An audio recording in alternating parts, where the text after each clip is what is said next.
I'm making a film about human beings' experience of the heart or of the self or of the transcendent self. We all have so many different names for it. Your particular life calling is around embodiment, and embodiment for me is key because we can so easily have no end of theories about an experience of union within. And what I'm most interested in is the experience of it, and whether or not that experience is accessible, and whether or not it's accessible by anyone, and how we actually go there to experience, to fully feel that feeling inside of us. I would say that generally that anybody could feel the transcendent experience in their heart. And having said that, it can be very challenging for some and more challenging for others. But for some people it can be quite easy. So I think there's most people live in a state of disconnect. And that, whether you want to call it dissociation or not, it's a disconnect from the sense of self that's my true self. And for me, that true self lives in the heart. And the most simplistic way of feeling this is to literally move your awareness from your head down into your heart. And it's only really by locating your connection with your awareness to your heart that you can feel the transcendent. Everything else is just a description. It's words, it's a separation. It's not a direct experience. So, talking about it can be helpful to a point. But it's like saying to a Martian, does he know what a raisin tastes like? You have to taste the raisin to really know what a raisin tastes like. So, to have the context, you have to have the experience. And there's two things that come to my mind when you say that. One is how, and the other is what might be the outcome of that. The outcome is like a memory in some way. It's like a remembering. That when you touch the connection in your heart, when you touch that place beyond thought, beyond words, beyond definition, there's a remembering or a knowing. It's a direct experience of like an aha as you meet yourself. Trying to put that in words has limited value.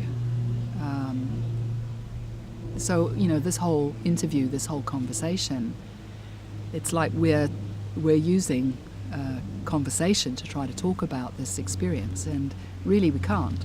And people say to me all the time, I love what you do, I love your work, I don't know how to tell anybody about it. Who are you telling? Who's speaking to whom? The innate quality of conversation is wanting to know, and everything I say is heard by whoever's hearing it through the filter of what they already know, in the context of their own life, in the context of their past experience.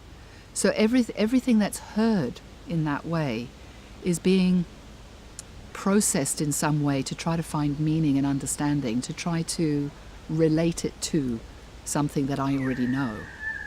What we're actually talking about is something that's not knowable. So when I talk about this, who's listening is so important, because who's listening is trying to hear what I'm saying and trying to get meaning from it. And it doesn't work.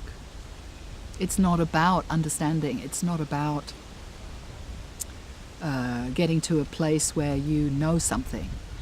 It's actually more inherently that you're arriving in a place of not knowing,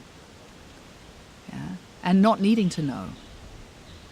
And it's actually in dropping that filter, in dropping that mental piece, that something transcendent can happen. It's actually in the dropping of the mind, the letting go, if you will, of that need, and the willingness to enter this state of grace, you could call it, where you could be open, you can not know, you could be sincere, and you can just touch energetically something inside you that's already there, waiting for you. If someone were to do that, what might their experience of life be like? It's a really good question, and there isn't an answer really specifically. the journey to the heart, on the way you'll meet everything that's not love, because love is where it lives inside the heart. So all the gatekeepers, I call them, all the protectors, all the parts of you that know things that are valuable, will arrive to say hello, to say, no, that's not who you are. So we have a vested interest in our mental idea, in our ego, if you will, an attachment to a sense of self that is, I'm this or I'm that. All of those pieces can arrive on the way. Or you may have the ability to just feel safe enough and willing enough to have a little adventure to connect with your heart. And if you do, and you get there, potentially a common experience is to feel a sense of lightness or peace, expansion, a completeness. Sometimes you actually energetically can feel it as warmth or light, as a sensing. Some people, when they get to their heart, they feel like a profound emptiness. I suppose in some way it's different for everyone. Would you say that there may be something in that transformative experience, well, I'm adding the word transformative, in that experience that may in fact be transformative for someone to actually access their heart?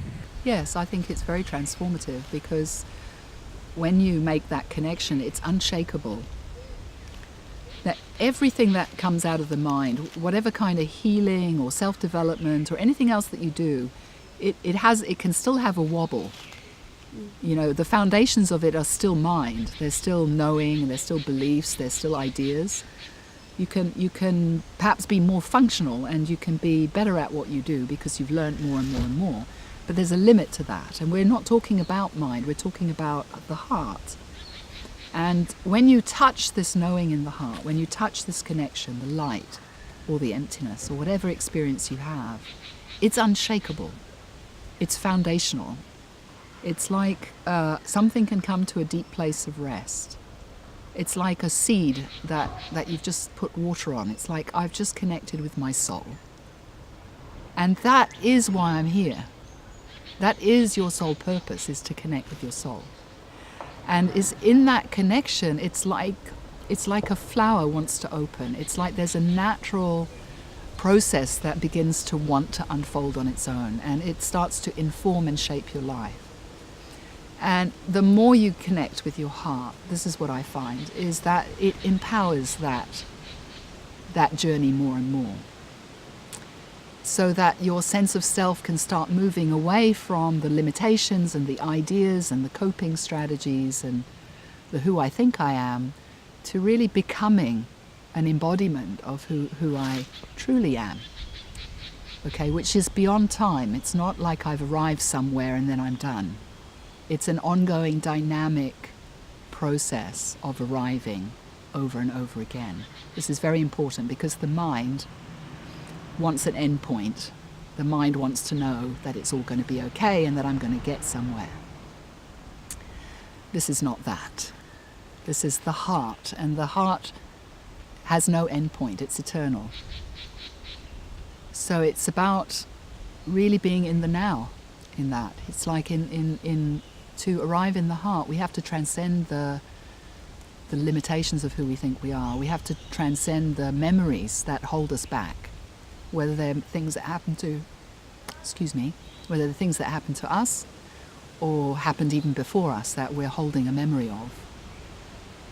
And when we transcend those memories, or when we visit those memories, we can release the power that's lost in them. And the power that's released is the power of love. It's the power of the infinite. It's the unformed. So it's the unlimited possibility that lives in that.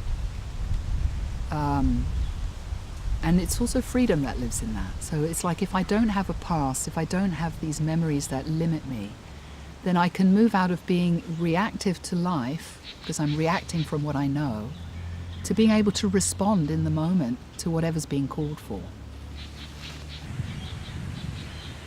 I am interested in something that is valid for me personally. Was that how you became interested in in this journey? Was it something that was very relevant for you as well, personally? Yeah, I think that's the only place to start, and I think that is the only place to end as well. It's the only place that it is relevant. And for me, there's been kind of, multiple flavors of that me. In the beginning, it felt like there was a little separate me that was looking for a way out, I suppose, in some ways, or for something, looking for something, in all the wrong places, of course. And as I continued to move through the journey, the me that I felt myself as expanded. And my sense of my me was quite different, and perhaps more a me that was interdependent or interconnected with all the other me's and all of life. Yeah, so I feel one of the things that has been important is, because of the nature of my own journey, has been an ability to discern what's me. When I say what's me, it's all me in some way, but an ability to discern what I'm responsible for. Yeah, rather than saying a me that's separate, is that if I see myself or feel myself as an experience, as a unique expression of an undivided one, then that unique expression has a sense of self. It has an energetic. And that is the vehicle for me to have information, that I get information from. That's how that energetic, that felt sense, if you will, is how my soul speaks to me.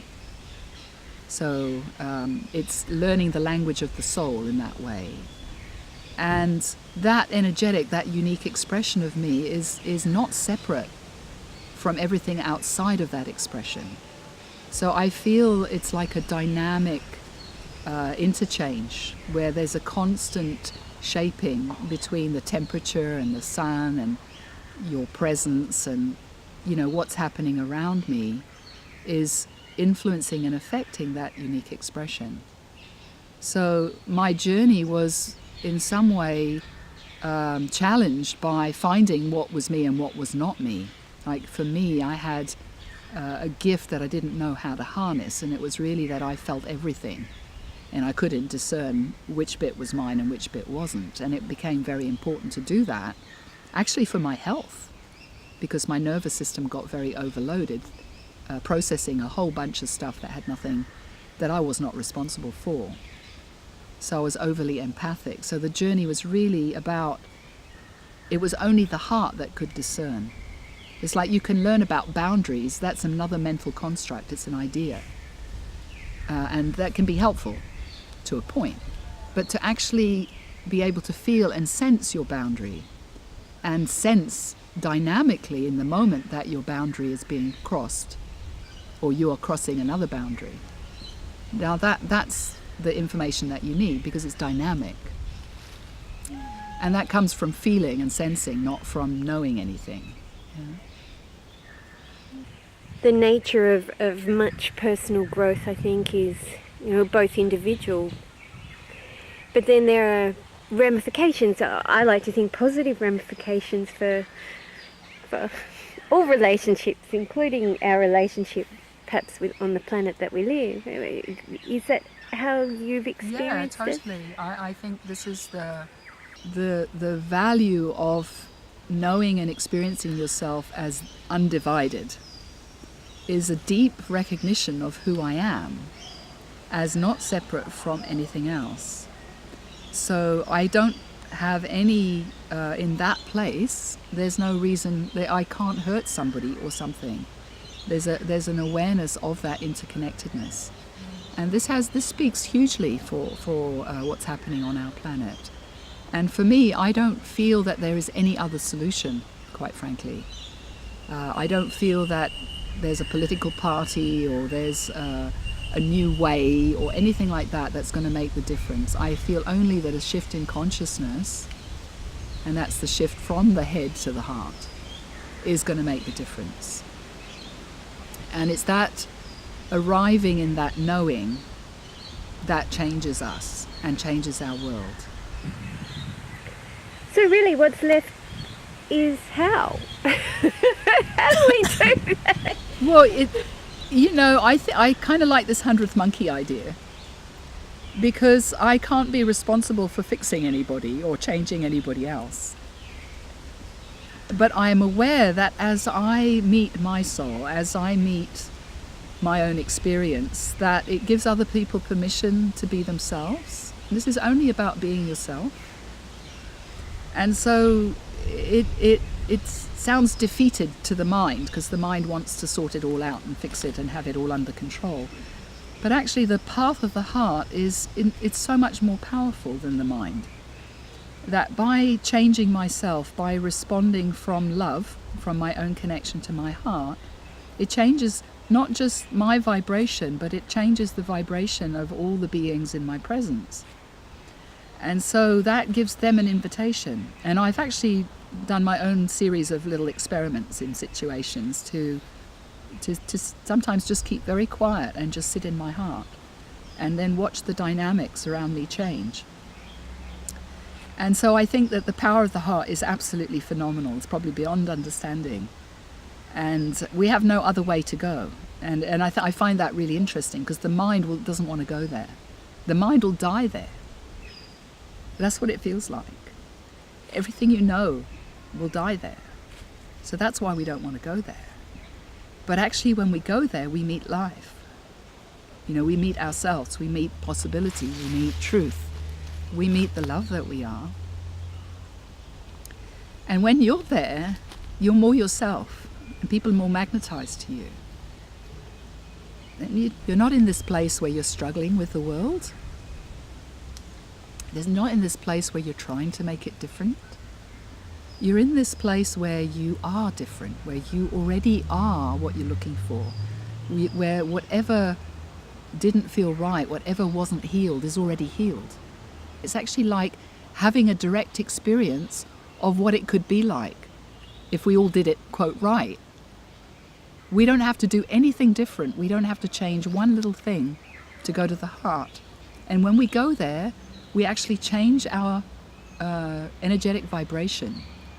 We're all just energy. And when we sit in the vibration of the heart, we're sitting in a vibration of love, that we're not going to have the same kinds of things magnetized towards us. We're not going to have conflict and challenges and, you know, resentments and all these kinds of things. It's not that we cease to become human. Those things can still arise. But when they're empowered with the heart connection, we have a different way of responding. We can stand up in our courage, for example, rather than be afraid. Yeah?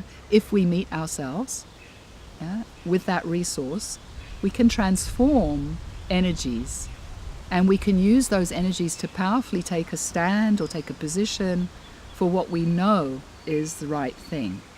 Yeah? We're no longer concerned about how everybody will think about what we say. You know, we're informed by our true self. We don't need anybody's permission anymore. So we have this possibility to stand in this powerful place. And that is transformative, because everybody knows when they're listening to truth. It's unshakable. If it's unshakable in me, if somebody hears it from me, it's going to be unshakable in them. And this is the power. It's really hard to put in words, but it's the power that I'm talking about. Well, you've done an absolutely wonderful job, and I've got all that I could need and more. Are you happy to end there? Yeah. Thank you.